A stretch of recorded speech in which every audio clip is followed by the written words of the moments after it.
Hello everybody, welcome to yet another installment of Rambling Reaction Review. This time we will be looking at RWBY Volume 3, Chapter 7, Beginning of the End.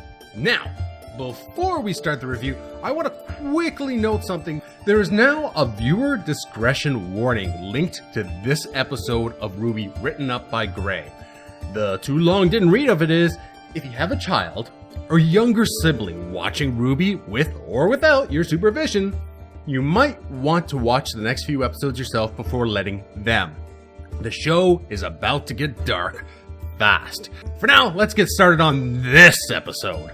We begin in darkness, only hearing voices such as Cinder saying she wants power, and perhaps Emerald sneakily stealing a ring. This darkness in between scenes happens quite a bit this episode. In some instances, it could be considered lazy, but in this case, it actually works very well. When we come back to the lights, back to an actual scene, we see that they are in the past. Yes, ladies and gentlemen, we are in a flashback episode.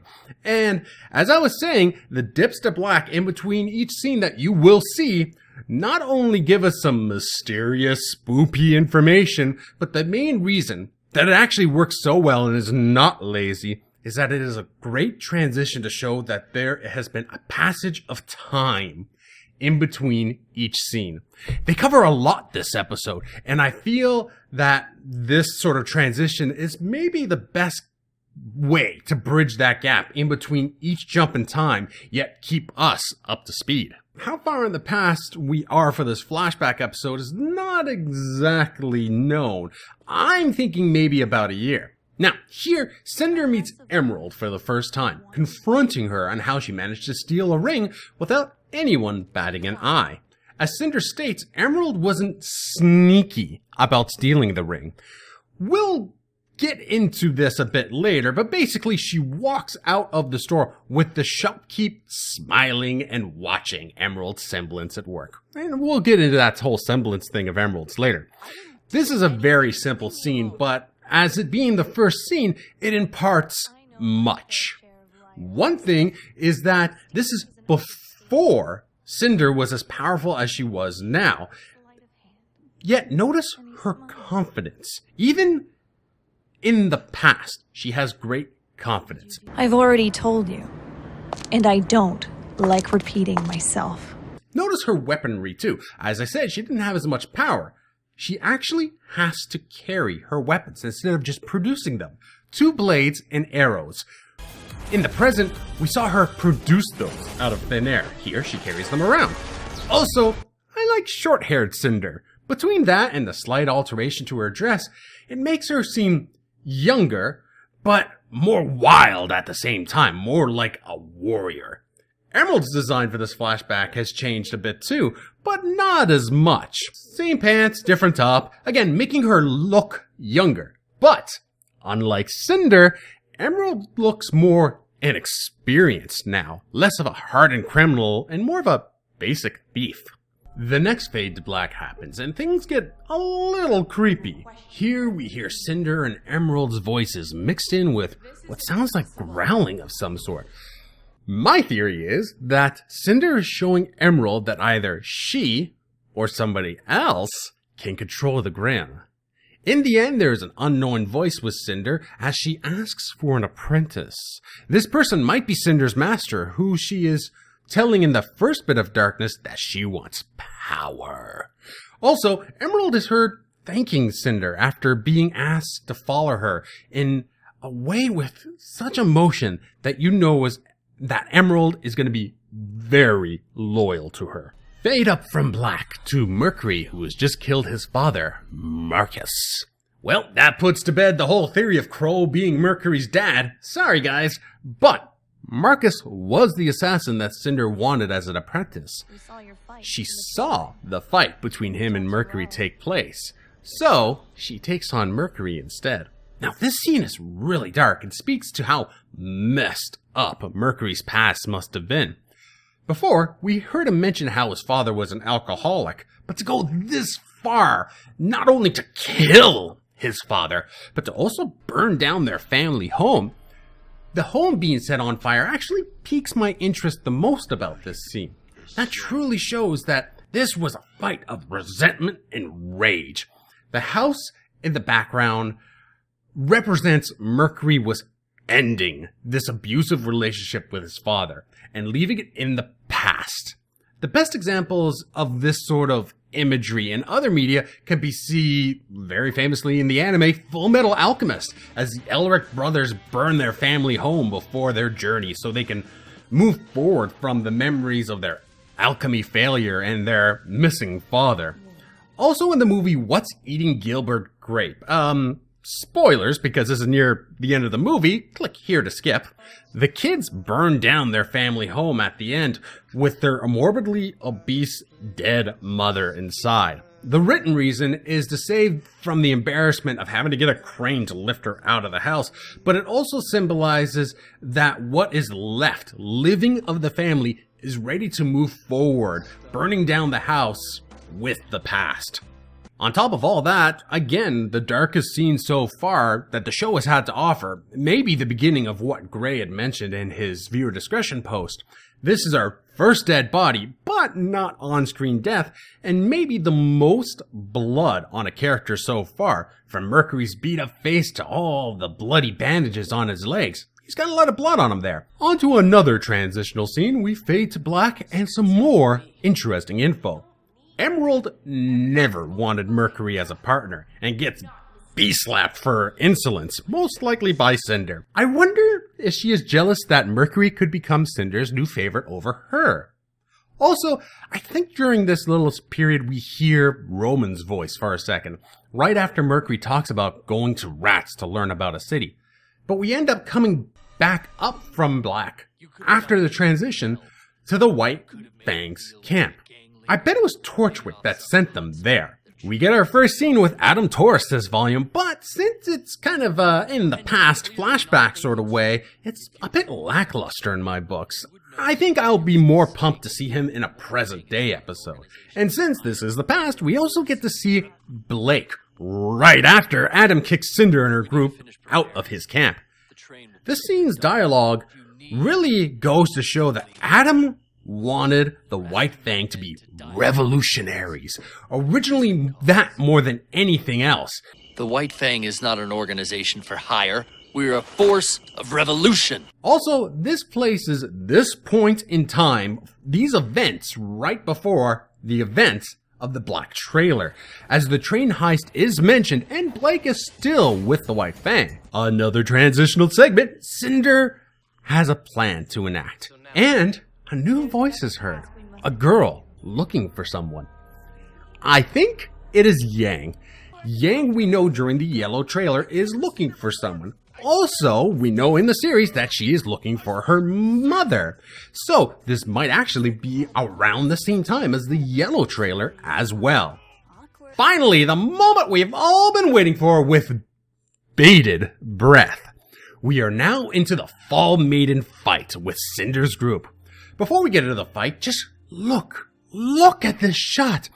I've got to say it again, the composition and the layering of the foreground to the background, it's beautiful. My inner Bob Ross is crying at how lovely the background in this scene looks. It's dark, it's grim, not that kind of grim, but it's not muddy. Everything looks great. Even Amber's clothing design is pretty nice. She kind of reminds me of one of the cutout contestants from episode 6, so I wonder if maybe they're from the same kingdom. But whatever, again, she is very nicely designed.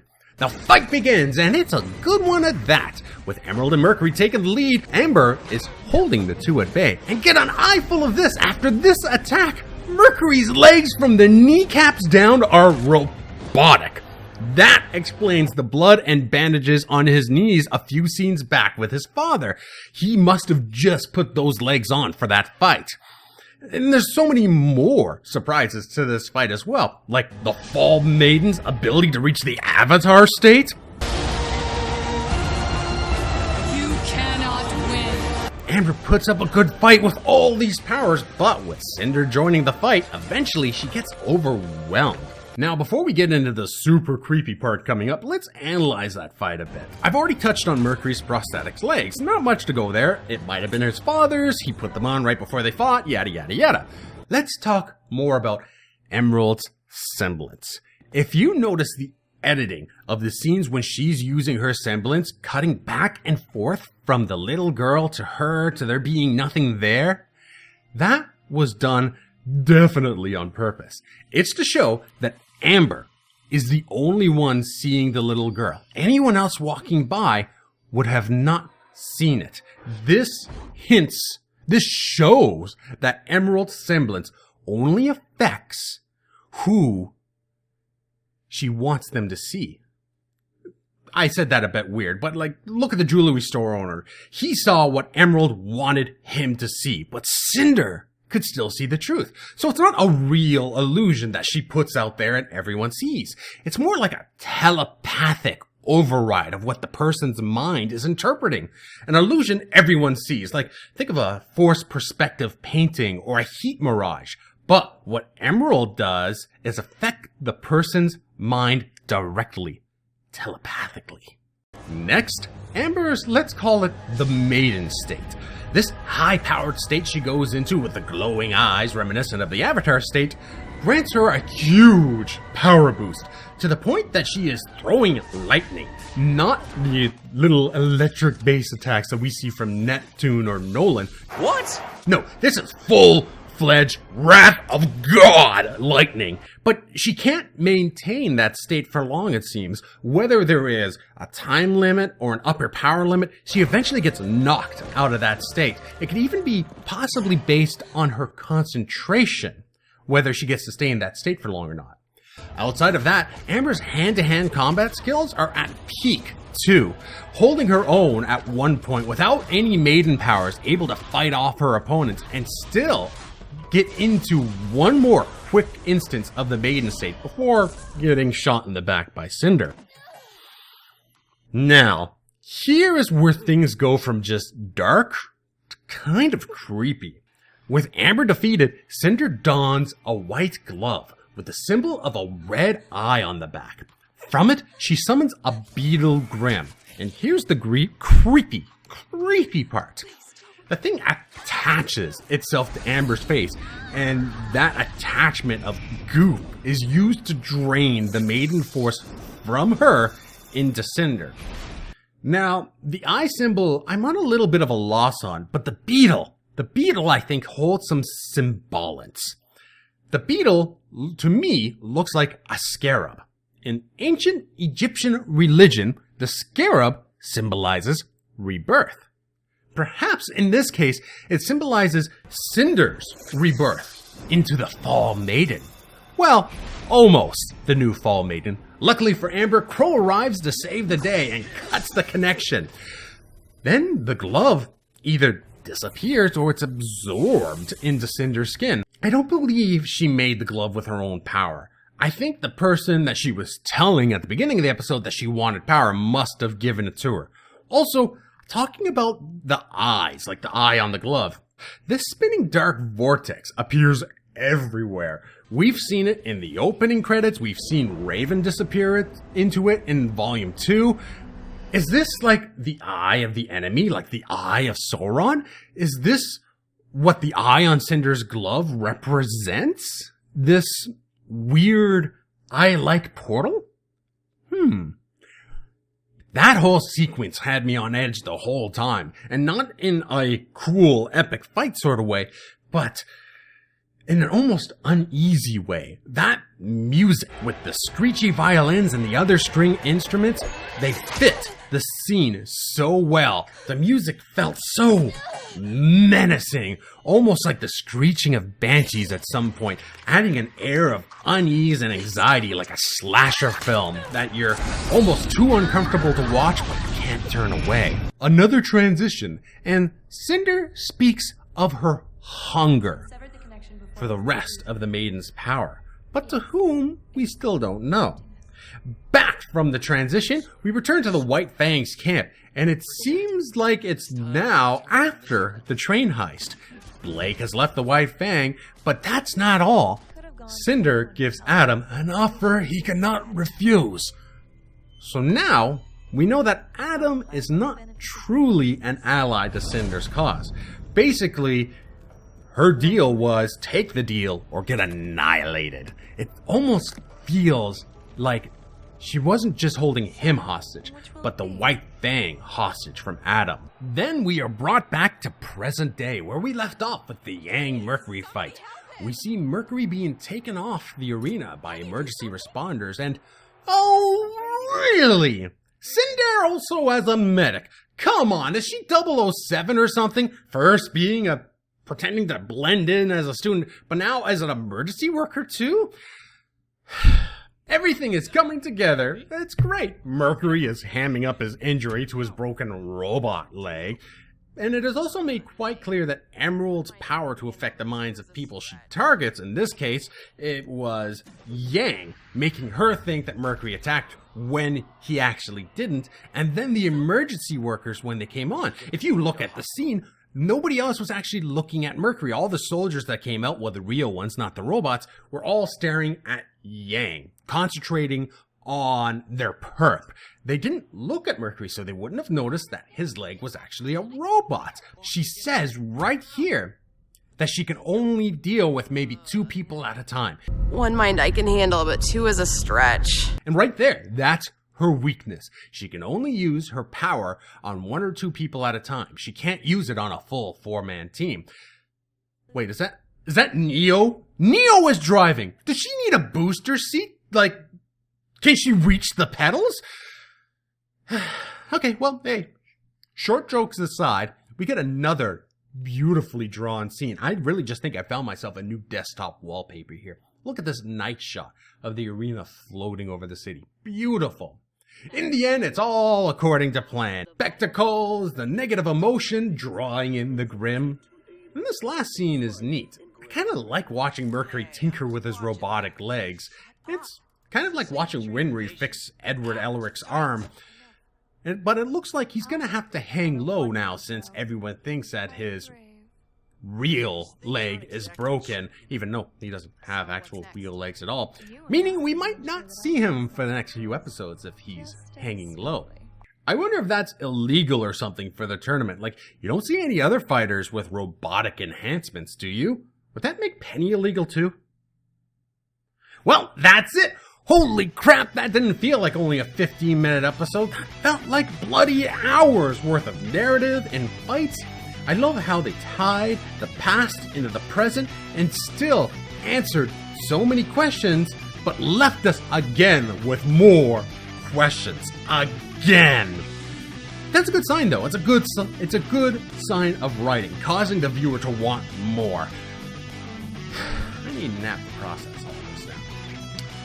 So, as usual, if you like this video, please like, subscribe, and share with your friends. And as always, this is just my opinion. I'm not an expert. If you would like to know, if you know something that I don't, or just feel like debating something, feel free to leave a comment below. And until next time, good night, everybody!